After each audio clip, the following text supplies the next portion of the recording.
네, 안녕하십니까. 저희 포럼을 위해서 시작을 하도록 하겠습니다.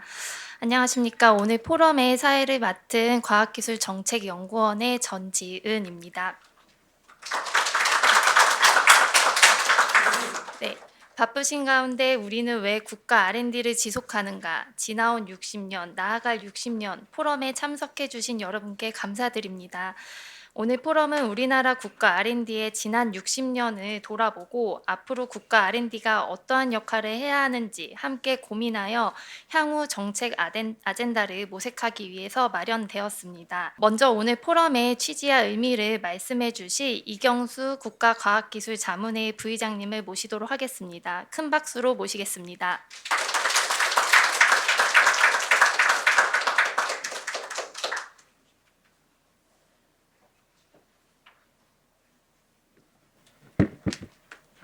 안녕하십니까. 국가과학기술자문회의 부의장 이경수입니다. 금방 말씀하신 대로 어제 어제 대통령께서 주재하신 미래를 향한 지금 전략에 대해서 발표하시는 것을 많은 분들이 들으셨을 거고 그리고 그 일들이 지금 일어나고 있습니다. 그런데 지금 왜 이런 질문을 던져야 할까 하는 생각을 하게 된 것은 과학기술자문회의가 정체성이 뭔가? 과학기술자문회의는 국민경제자문회의와 함께 대통령께 자문하기 위한 헌법기구로 구성되어 있습니다. 목표가 대통령께 자문하기 위해서. 그래서 그 목적으로 생겨 있는데 우리 이 일들의 R&D 그리고 과학기술 전반에 대해서 자문한다 하는 생각을 가지고 지금 일을 해나가고 있습니다. 그런데 지금 보시면 R&D 예산이라는 게 지금 작년에 35조 5천억, 뭐 AI까지 합하면 45조, 그리고 또 올해는 정부 예산이 한 800조 정도 되기 때문에 명시적으로 5%는 아니지만 많은 사람들이 묵시적으로 기대하고 있는 게 5%를 곱하니까 한 40조 되네. 거기다가 AI도 하면 이게 60조?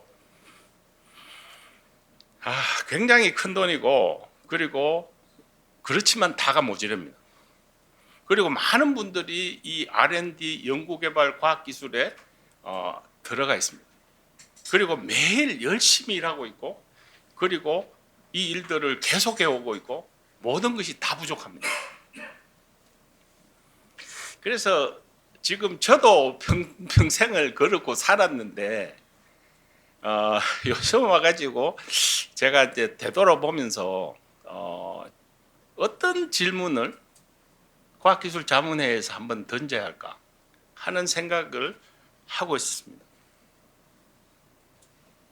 그 질문은 뭐냐 하면은 지금 이 또 팩스트 과학기술 포럼을 시작하는 데 있어서 지금 보면 우리나라의 이 부근만 해도 굉장히 많은 포럼들이 뭐 조찬부터 시작해서 수도 없이 전멸하고 있습니다.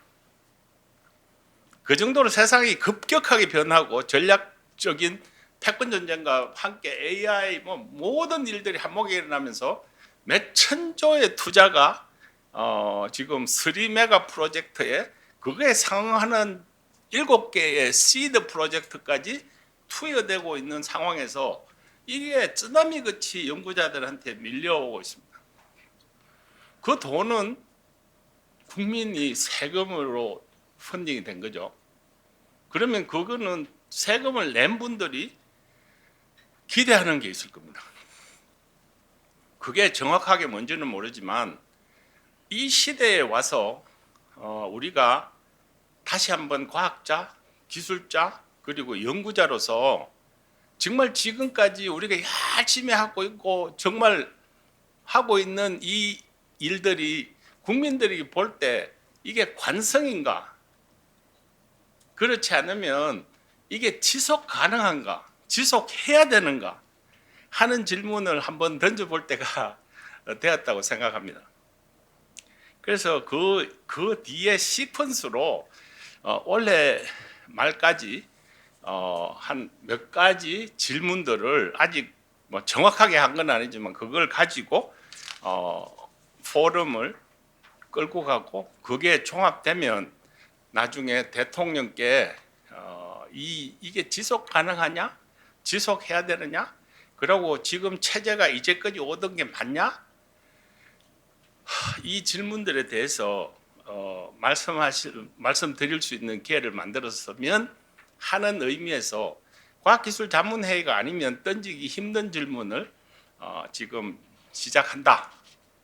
그런데 저희들이 이걸 하기가 붙이기 때문에 자문위원님과 그리고 심의위원님들 다 동원하지만 우리나라에서 가장 그래도 과학기술 정책의 전문기관이신 우리 윤지영 원장님 와 계시지만 스태프의 도움을 받아서 이 일들이 구성이 되고 굴러갈 수 있도록 같이 함께 하고 있습니다.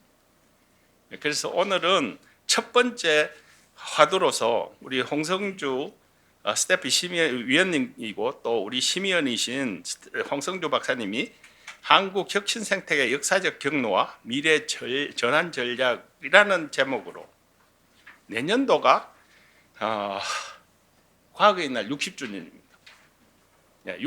60년이 흘렀고 내년이 60주년입니다. 그래서 60주년을 중심으로 쳐다보면 지나온 60년, 앞으로 60년을 조망해보고 정말 우리가 서 있는 자리에서 이 질문을 한번 던져볼 때가 되었다 하고 생각합니다. 그래서 오늘 그 주제를 가지고 토론할 때에 뭐 어떤 리미트를 가진 건 아니고 서서히 방향을 맞춰 나가기로 하고 오늘 이석봉 대표님 오셔서 같이 토론하게 되어서 정말 기쁘게 생각합니다. 특별히 이 포럼의 리더는 김성수 전 혁신본부장님이신데 오늘은 일정이 겹쳐서 지금 못 오셨지만 오늘까지는 제가 처음이라서 지금 제가 나타나서 이야기는 드리는데 김성수 본부장님이 앞으로 이 끝까지 리드해서 토론과 이 일들을 하실 거기 때문에 김성수 본부장님 중심으로 많은 분들이 인풋을 이렇게 해서 이 질문들이 가치 있는 결론이 될 수 있도록 함께 해주시면 감사하겠습니다. 제가 저도 굉장히 뭐라 할까요? 큰 기대를 갖고 시작하는데 결론이 어떻게 될지는 아직은 잘 모르지만 여기 계신 분들이 다 이렇게 집필함으로써 좋은 결과가 되고 유스풀한 포럼이 될 수 있도록 함께 해주시면 감사하겠습니다. 고맙습니다. 네, 부의장님 말씀 감사합니다. 저희가 발제와 토론을 시작하기에 앞서 발제자분들과 토론자분들 그리고 총괄위원님들을 모시고 사진 촬영 먼저 시작하고 시작을 하도록 하겠습니다. 그래서 앞단에 나오셔서 사진 한번 촬영해 주시면 감사하겠습니다.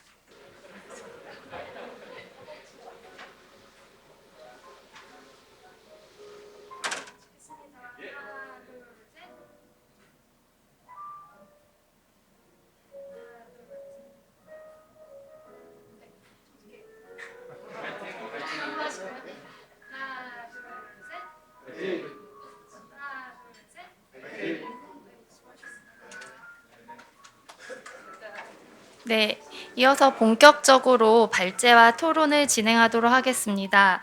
먼저 과학기술정책연구원의 홍성주 박사님께서 한국혁신 생태계의 역사적 경로와 미래 전환 전략을 주제로 발제해 주시겠습니다.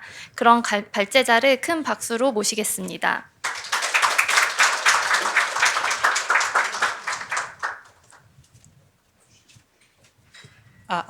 네, 안녕하십니까. 저는 국가과학기술자문회의 심의위원으로 있는 홍성주입니다.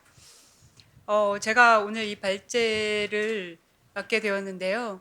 이 발제의 준비 질문을 저렇게 받았습니다.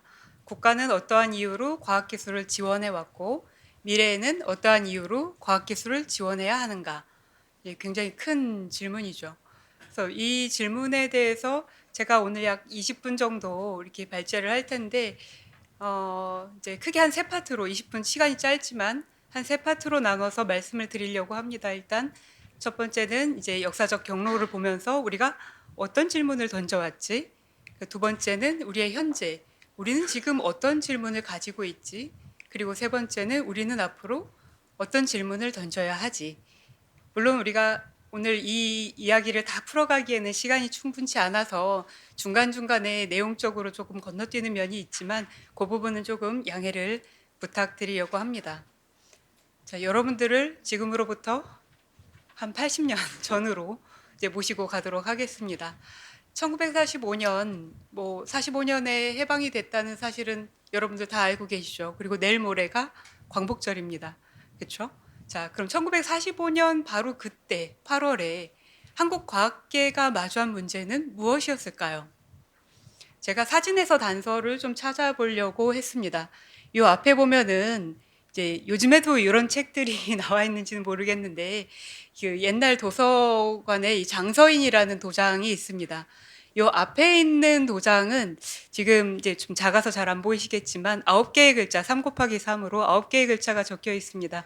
경성 제국대학 도서라고 확장하면은 그렇게 나와 있습니다. 요 옆에 있는 도서에는 뭐라고 쓰여 있을까요? 경성대학 도서입니다. 경성제국대학에서 경성대학으로 온 거죠. 경성대학이 지금의 어느 대학인지 아시나요? 네, 서울대학교라고 많이 아시네요. 네, 서울대학교입니다. 예, 그 경성제국대학에서 제국을 빼고 이제 경성대학으로 이름을 바꾼 거는 무엇 때문이었을까요? 그렇죠. 해방이 됐으니까 해방된 나라에 대학을 세우자, 해방된 나라에 독립된 과학기술을 건설하자 이런 문제의식이 있었을 겁니다. 즉 해방 초기의 질문은 이제 일본인이 떠나고 난 자리에서 우리는 어떤 비전과 원칙으로 적산을 승계하고 우리만의 과학기술을 건설할 것인가의 질문이었습니다. 이때 두 가지의 비전이 있었습니다. 바로 옆에 있는 그림인데요. 첫 번째는 이제 이태규 교수님이나 도상록 교수님 같은 분들이 이제 끌고 갔던 우리가 향후에 국가가 발전을 하려면 과학기술의 수요가 늘어날 거니까 우리가 이제 성장을 해야 된다라는 이 성장의 비전이 있었습니다. 바로 옆에 여기가 어느 학교냐면 옛 경성제국대학 이공학부 건물입니다. 현재 서울대학교는 아니고요. 옛 서울대학교 공릉동 캠퍼스고 현재는 서울과학이대 건물입니다. 이 학교를 어떻게 써야 하느냐에 대해서는 또 다른 시각이 존재했습니다. 효율적으로 쓰자. 못 사는 나라에서 교수진도 얼마 없고 시설도 얼마 없고 남은 것도 얼마 없는데 좀 효율적으로 쓰자. 그때 나온 정책이 국립서울대학교 설립안입니다. 그래서 당시에 이제 요 두 개의 비전이 있었을 때 어떤 비전이 채택이 됐을까요? 네, 이쪽이 효율적 활용 비전이 채택이 됐습니다. 그러면서 이제 학문 연구의 자율성이나 행정 관리의 효율성이 충돌했을 때 대한민국의 해방 후 첫 선택은 행정 관리의 효율성이었다. 그 결과는 무엇이었을까요? 우리 이태규 교수님은 미국으로 가셨고 도상록 교수님은 북한으로 가셨습니다. 두 번째, 45년 해방되고 나서 국가의 첫 계획이 만들어진 건 1962년입니다. 얼마 만입니까? 17년 만입니다. 약 20년이 지난 시점에서 이제 국가가 첫 과학기술 계획을 수립합니다. 이때도 두 가지의 구상이 있었습니다. 첫 번째 구상은 문교부의 구상이었습니다. 당시에 문교부에 과학교육국이 있었기 때문에 그쪽에 과학자들이 좀 참여하는 경우가 많았습니다. 문교부의 구상은 과학기술원의 설치, 중국과학원 모델 같은 그런 개념도 되고 경제기획원 같은 좀 그 상위급의 그런 모델도 되는 그런 구상입니다. 과학기술 정책위원회 설치, 과학기술진흥법 제정 이런 내용을 포함을 하고 있었고 이제 다른 한편에서 경제기획원 구상이 있었죠. 경제개발 5개년 계획을 만들고 그 경제개발을 뒷받침하기 위한 기술 인력의 수급 정책이라는 컨셉의 기술개발 계획이 있었습니다.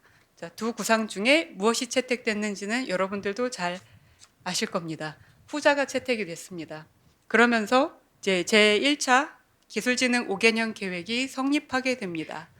이때가 첫 국가 계획이기 때문에 이때가 우리나라 과학기술 발전의 경로를 만드는 그런 바로 시발점이었다라고 볼 수가 있습니다.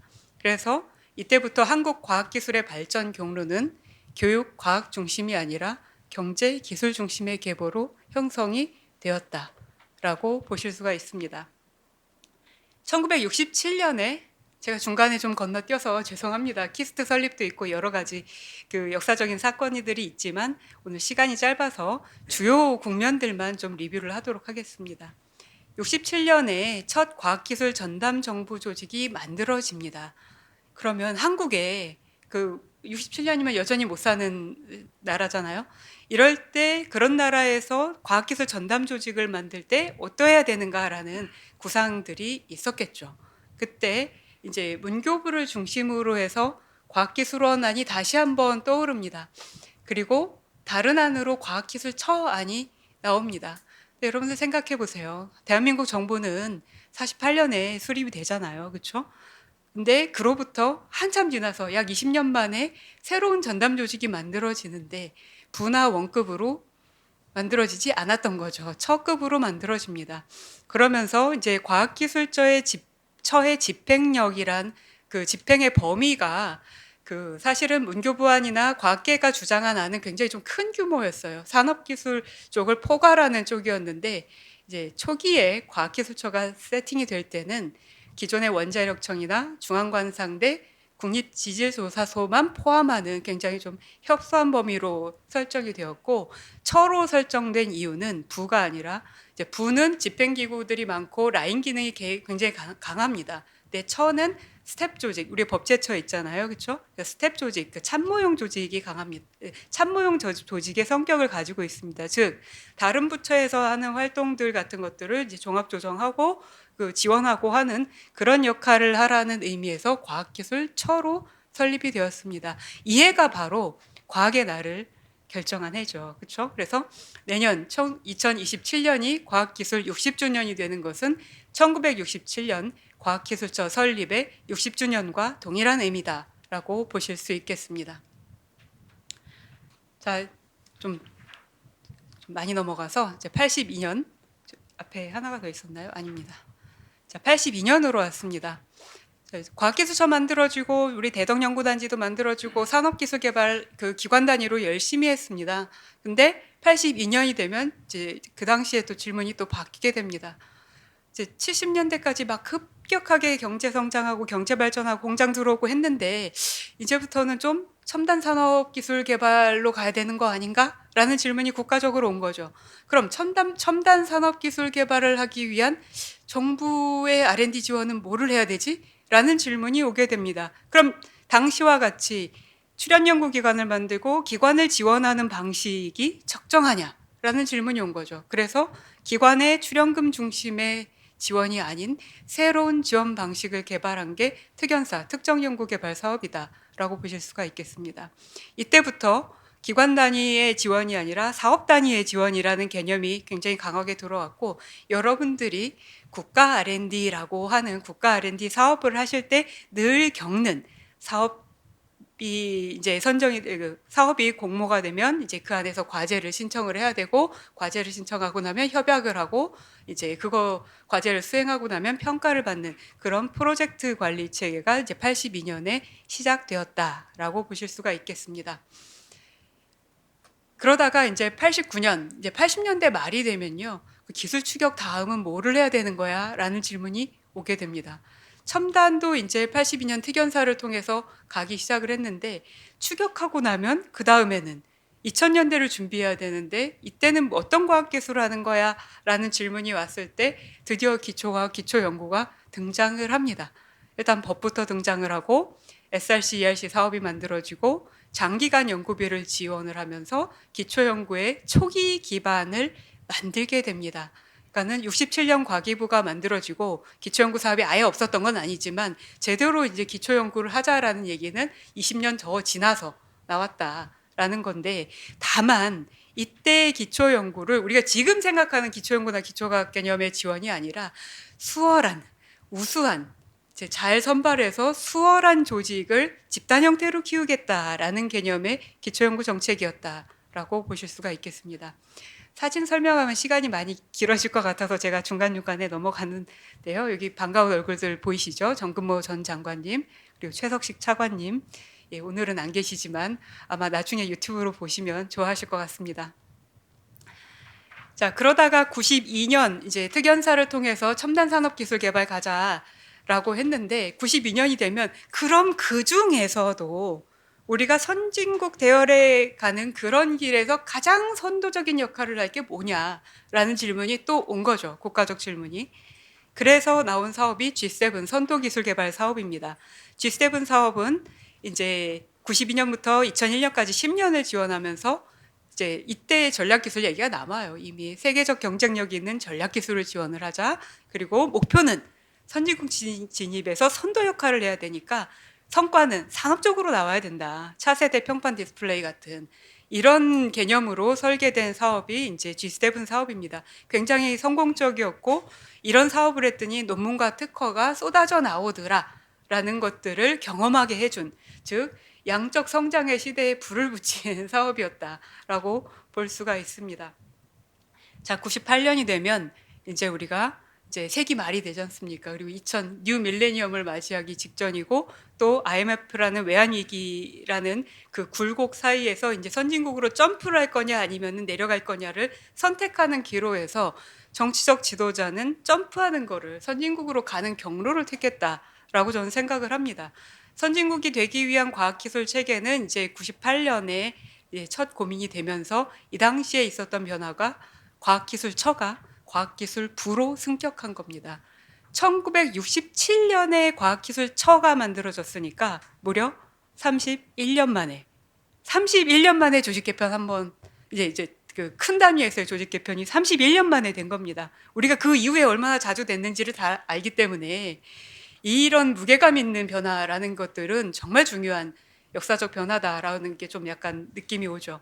자, 그럼 98년에는 어떤 진단을 했냐? 그래, 양적 성장해 왔으니까 이제 질적인 격차를 인정하고 질적 성장하자라는 게 아주 단순한 진단이었어요, 당시에. 그러려면 세 가지를 해야 된다. 창조적인 연구 역량을 배양하자. 자, 우리가 이거 창조 경제까지 얼마나 창조 노래를 많이 해왔습니까? 그런데 우리 창조적 연구 역량을 배양하는 시스템이 됐나요? 퀘스천입니다. 두 번째, 소유자 중심 개발 체계 하자.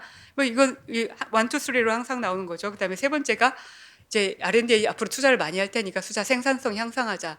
이 당시에만 해도 1, 2가 중요했지 3는 이 세 번째는 그냥 늘 나오는 얘기 정도였어요. 근데 이게 한 15년 지나면 이 순서가 다 뒤집어집니다. 3번이 제일 중요하게 바뀌게 되죠. 하여간 98년도의 문제의식은 우리 선진국으로 가야 한다. 그러기 위한 과학기술 체계가 무엇이냐라는 질문이었습니다.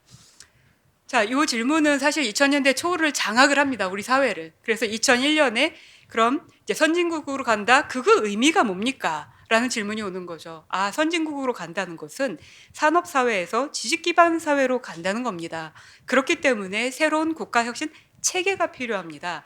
그렇기 때문에 과학기술이 과기부의 정책 혹은 과기처의 정책이 아닌 범정부적 혹은 국가 차원의 정책이 되어야 된다라는 문제의식이었고 그것이 2001년에 굉장히 많은 그 혁신의 거버넌스의 그런 그 변화들을 가져오게 됩니다. 우리가 현재 과학기술 기본법을 여러 기본법 중에 하나 정도로 취급을 하지만 2001년에 이 법이 제정될 당시에는 당시 과학기술 관련법이라고 한 80개 정도 있었습니다. 근데 80개가 다 과기부의 법이 아니라 그냥 여기저기 부처에 흐트러져 있던 법들, 뭐 에너지 개발법 뭐 이런 법들을 다 포함하는 그런 법들이 한 80개 정도인데 그런 과학기술 분야의 헌법이다라는 개념으로 과학기술 기본법을 만들었습니다. 그래서 국가위가 출범을 했고 과학기술 기본계획이 만들어질 국가 차원의 계획이라는 것이죠. 과기부의 계획이 아닌 국가 차원의 계획과 국가 차원의 기구라는 것들이 만들어지는 그런 계기가 됩니다. 그렇게 됐는데 이제 98년에 과기부가 만들어지고 99년에 국가위 설치되고 2004년에 과기부 장관이 부총리로 격상하고 과기혁신본부가 설치가 됐는데 이후의 질문들이 이제 좀 길을 잃은 것 같아요. 이후의 질문들은. 그 다음부터는 질문들이 그러니까 이 위에 뭐 우리 선진국으로 되기 위해서 뭐가 필요하고 이렇게 위에서부터 연역적으로 이렇게 내려오는 게 아니라 그래서 지난번에 한 게 잘한 거야? 라는 질문이 오는 겁니다. NIS가 맞아? 공공부문 이렇게 방만한 게 맞은 거야? 뭐 이런 질문들. 그리고 이거 앞정부가 한 거잖아. 그럼 우린 정부는 안 해.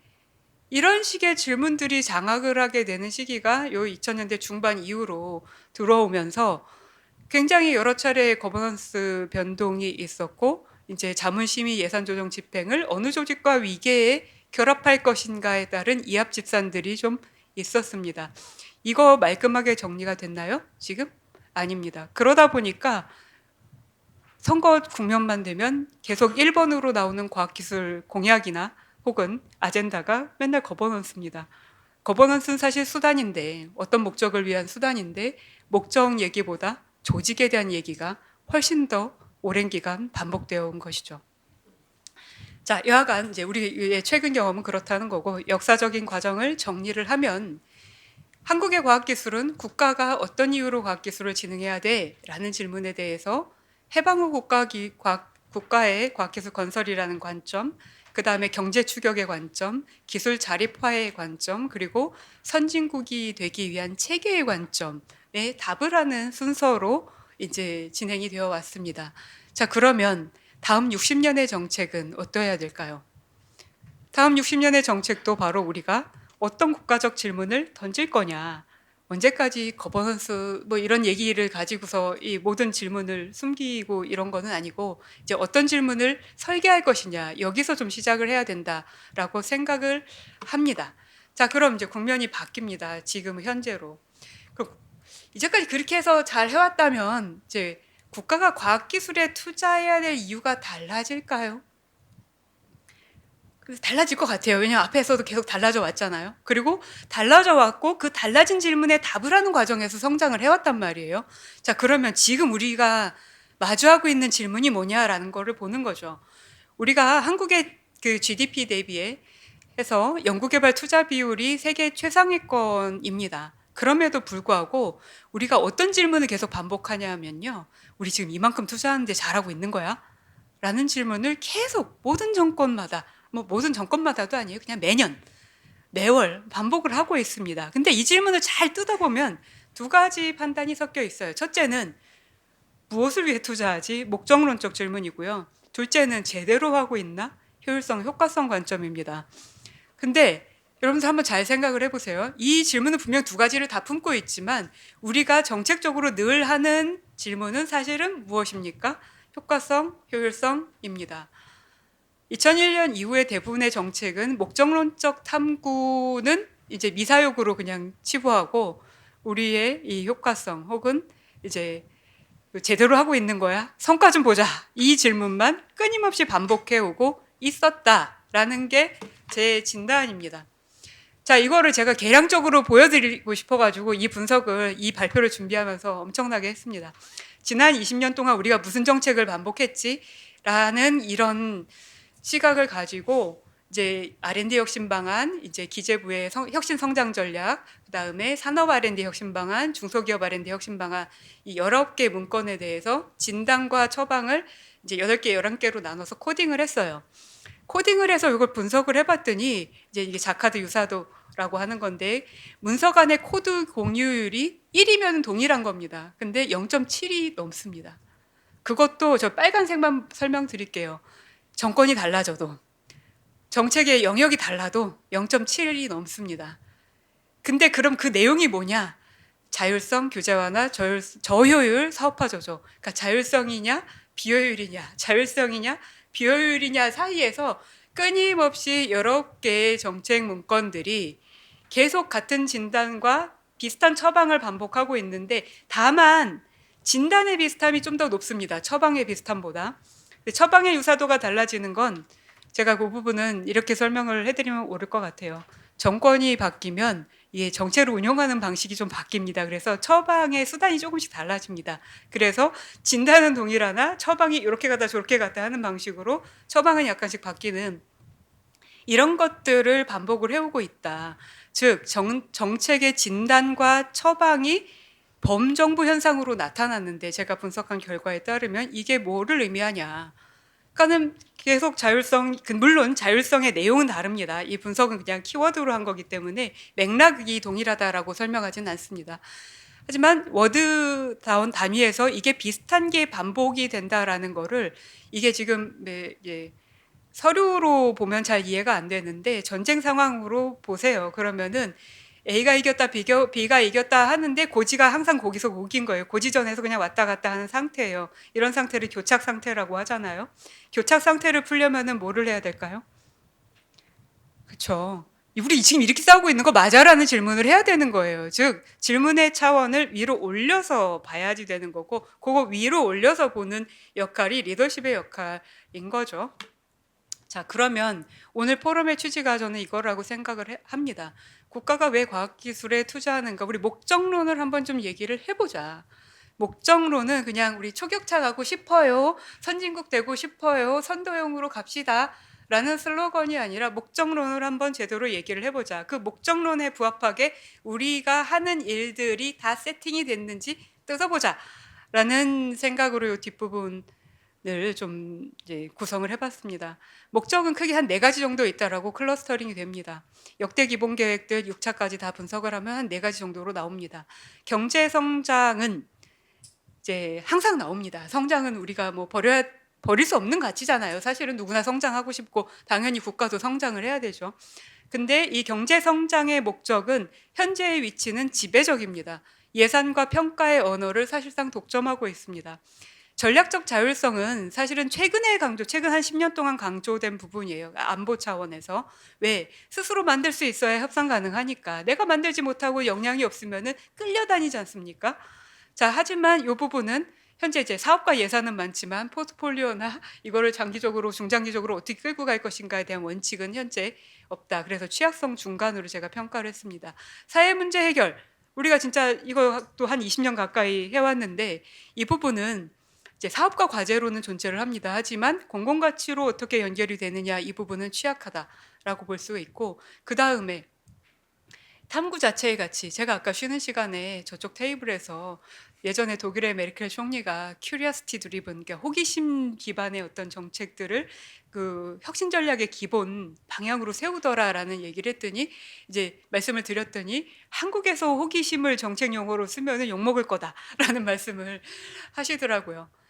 그건 아니죠. 탐구 자체의 가치. 누가 대성할지, 누가 대박이 날지, 어떤 기업이 성장할지는 그건 결과로 하는 거지. 처음부터 알고 찍어서 당신은 1등 할 거야, 당신은 세계의 글로벌 기업이 될 거야, 당신은 천재니까 노벨상을 탈 거야 라는 걸 처음부터 찍어서 알기는 어렵습니다. 그래서 과학의 투자의 기본 원칙은 탐구 자체의 가치를 두는 일입니다. 알고자 하는 활동 그 자체로 정당하다. 과학의 사이언스의 원래 어원인 스키엔티아가 알에 대한 사랑이지 않습니까? 알에 대한 사랑 그 자체로 정당한 건데, 얘는 이 목적에 대해서 사실은 취약성이 가장 높다. 즉 취약성이 별로 없다와 높다의 그 차이는 평상시에는 드러나지 않습니다. 언제 드러나느냐? 압박이 들어왔을 때 드러납니다. 압박이 들어오면 목적의 우선순위가 아니라 방어 논리의 강도가 결정적입니다. 우리는 이 부분을 체험을 했습니다. 2024년에. 2024년 예산 삭감 시 방어 논리가 약한 쪽이 더 취약했다라는 결과 그래프입니다. 요거는 제가 작성을 한 게 아니라 이제 국가연구개발활동조사를 인용을 한 것입니다. 24년 집행액이 전년 대비 14.2%, 집행액 기준입니다. 예산이 아니라 집행액 기준으로 14.2% 감소했는데 충격은 균등하지 않았습니다. 사람을 채용하는 곳, 중소기업 가장 많이 깎였고요. 사람과 지식을 키워내는 곳, 대학이 그 다음으로 깎였습니다. 공적 가치를 창출하는 곳, 국공립연도 취약했고, 그에 비해 상대적으로 출연연이나 대기업은 상대적으로는 덜 취약했습니다. 이 얘기는 뭐냐면, 이런 변화는 이게 가역적인가요? 비가역적이죠. 한 번 깎이고 사라진 우리가 R&D는 경험 자산이지 않습니까? 그래서 사람이 없어지고 경력이 단절되고 실험실이 해체되면 이거를 복구하는 데는 굉장히 오랜 시간이 걸립니다. 그래서 이런 비가역성을 우리가 한번 겪었기 때문에 지금 이런 포럼이 사실 존재를 하는 것이죠. 이런 비가역성이 있기 때문에 우리가 목적을 그저 레토릭, 미사여구가 아니라 사전에 정식화하고 공식화해야 된다라는 그런 그 깨달음을 좀 얻게 되는 것이다라고 생각을 합니다. 우리가 선택과 집중, 수월성은 사실 계속되고 있습니다. 깎였을 때도 계속됐고요. 안 깎였을 때도 계속되고 있습니다. 이 다층적 집중도를 평가를 해봤더니 뭐 기업의 경우에는 기업 R&D는 상위 5개사가 50%, 국가 R&D 이제 국가 R&D라고 했을 때 이제 기업 민간과 공공 다 합쳐서 수도권 집행률이 73%, 대전을 합치면 81.2%입니다. 이제 우리 수도권 인구 50%니까는 당연히 집중되는 건 맞지만 우리가 이게 지역이나 이런 부분에 대해서 소홀히 봤던 것도 맞습니다. 연구원의 수도권 비중, 그다음에 박사연구원이 상위 20개사에 근무하는 부분도 마찬가지고 기업을 봐도 마찬가지입니다. 기업 이제 오른쪽 그래프가 기업인데 이제 하늘색 바가 이제 그 50인 미만 기업이고요. 이제 짙은 청색이 50인 이상입니다. 50인 이상 기업의 규모가 커질수록 R&D를 수행하거나 R&D와 협력하거나 상품 혁신을 하거나 정부의 직접 지원을 받을 퍼센트 비중이 높습니다. 50인 미만 기업이 작아질수록 R&D를 하기가 힘듭니다. 그 외에도 사실 많은 데이터들이 있는데 오늘은 이제 짧게 말씀을 드립니다. 자, 그러면 저희 목적을 그냥 우리 미사여구가 아니라 사전에 정하자라고 하는 얘기가 그냥 하는 얘기는 아니다라는 말씀을 드렸던 거고요. 어찌됐든 우리가 도구적 목적만 중요하다고 하더라도 그럼 뭐 좋습니다. 경제 성장만 중요하다라고 합시다. 그럼 경제 성장을 계속하기 위한 지금의 시스템은 건강한가? 이 질문을 던질 수가 있죠. 경제 성장을 계속하려면은 끊임없이 수월성이 창출이 돼야 됩니다. 그렇죠? 그럼 끊임없이 수월성이 창출이 되려면은 누가 수월할 것이다라고 이제 점지적으로 선제적으로 찍고 그 사람들을 키우고 그 기업을 키운다고 수월성이 창출이 되는 게 아니라 우연적인 굉장히 많은 요소에서 다층적으로 수월성의 요소들이 등장을 하게 될 텐데 그런 관점에서 이 생태계가 건강한가라는 것들을 제가 좀 측정을 했을 때 이제 우리가 창출력이나 수월성 이런 것들을 그냥 현재의 건강 진단이에요. 올해의 건강 진단과 내년의 건강 진단이 다르듯이 우리가 이제 올해로 봤을 때는 우리는 일단 창출력 부분에서는 건강하다라고 볼 수는 있지만 제가 그래도 점수를 후하게 줬습니다. 다 50점 이상으로. 이제 다양성이나 포용성, 그리고 연결과 확산, 적응과 전환, 우리 지속 가능성이나 회복력 부분에서는 수월성만큼 혹은 창출력만큼 강하지는 않다. 즉, 한국의 과학기술 혁신 생태계는 지금 해외에서 보기에는 부러움의 대상이에요. 연구비도 잘 주고 제조업도 있고 대학 출연연에 뭐 안정적이고 그래서 굉장히 남들의 부러움을 받는 시스템처럼 보이지만 미래에도 그럴 것인가에 대해서는 우리가 지금 의심을 하고 그 의심을 해결해 가야 된다라는 말씀을 좀 드리고 싶었습니다. 요거는 이제 앞에 개혁 논의를 혁신 방안들을 분석하면서 이제 어떤 병목들이 계속 반복이 되는가라고 봤더니 우리가 성장 사다리가 없더라. 그냥 계속 나눠주고 일회성으로 계속 나눠주고 이 사업 뜨면은 이 사업 하게 하고 저 사업 뜨면 저 사업 뜨게는 하지만 성장 사다리가 없다는 문제가 계속 반복이 됩니다. 그 다음에 성과 승계의 단절, 출연연이 개발한 거를 기업이 갖다 쓰게 하겠다라는 정책을 끊임없이 펼치는데 성과가 잘 연결이 안 돼요. 그 다음에 평가 학습 전환. 평가하면 그걸로 배워가지고 그래서 이런 종류로 이런 종류로 과제를 하면 실패하는 거니까 이렇게 하지 말고 다르게 해야 돼라는 그런 것들이 끊임없이 이게 피드백이 돼야 되는데 그게 연결이 안 되더라. 그냥 끝나면 경험도 끝나요. 과제가 끝나면 경험이 끝나더라. 그 다음에 이제 네 번째 계속 철학의 부재 얘기가 반복되는 것처럼 반복성, 그 다음에 공공가치 이런 부분들이 공백이 있더라라는 얘기입니다. 근데 이게 한국에서만 하는 얘기는 아니다라는 게 이제 요거는 이제 많은 문헌들을 좀 정리해서 그냥 한마디로 정리한 건데요. 이미 세계는 기술 개발 경쟁에서 생태계 경쟁으로 이동을 하고 있습니다. 기술 융합, 지정학, 사회적 난제가 중첩되다 보니까 경쟁력은 이제 다양한 주체를 연결하고 변화에 적응하는 생태계 역량에 좌우한다라는 거는 우리가 지금 받아들여야 될 이야기일 뿐만 아니라 이미 세계의 고수들이 다 그렇게 말씀을 하고 계신다라는 얘기입니다. 지금 사회자가 나오신 거 보니까 제가 시간을 초과한 것 같아서 많이 건너뛰었음에도 불구하고 더 빠르게 요약을 하도록 하겠습니다. 자, 그래서 새로운 비전은 어떠한 논리 구조로 설계돼야 되는가라는 질문을 했을 때 이제 제일 위에 질문을 던져보자. 우리는 어떤 나라를 꿈꾸지? 그리고 그 국가에서는 어떻게 과학기술을 진흥을 해야 되지? 혹은 그 국가는 왜 과학기술을 진흥을 해야 되지? 라는 이 질문에 대해서 좀 세 가지는 나눠보자. 일단 목적, 무엇을 위해 투자하는가? 제가 아까 네 가지 말씀을 드렸잖아요. 그 네 가지 목적 논거를 좀 나누자. 그 다음에 두 번째는 시간을 좀 나누자. 우리가 성장을 위한 목적의 시간과 그다음에 탐구를 위한 목적의 시간은 정말 다르다. 시간을 좀 나누자. 그리고 책임, 성과를 뭐로 봐야 될 거냐도 나누자. 왜 경제 성장을 위해 만들어진 시스템의 평가 기준이 다른 목적에 동일하게 적용이 돼야 됩니까? 우리 국가연구개발활동조사를 보면 지역에서 R&D를 수행하는 분들은 논문보다 기업 지원 실적이 훨씬 높아요. 근데 그분들을 똑같이 평가를 하고 있는 거는 이거는 뭔가 이상한 거죠. 그렇죠?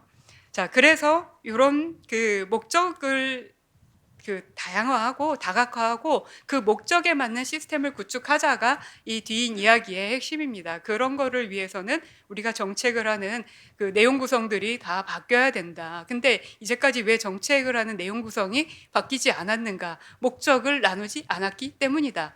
라고 생각을 합니다. 그래서 제가 오늘 이제 제 발표의 이제 결론입니다. 목적을 답하지 못하는 시스템에서는 이제 충격과 압박이 왔을 때 무엇이 사라질지를 목적이 정하는 게 아니에요. 방어 논리가 정하는 거거든요. 그래서 우리가 무엇을 위해 투자하는지에 대해 답을 하는 첫 정보가 돼서 새로운 국가과학기술 비전을 여기서 출발하자라는 그런 취지로 오늘 말씀을 드렸습니다. 약간 길어져서 죄송합니다. 이상입니다. 감사합니다.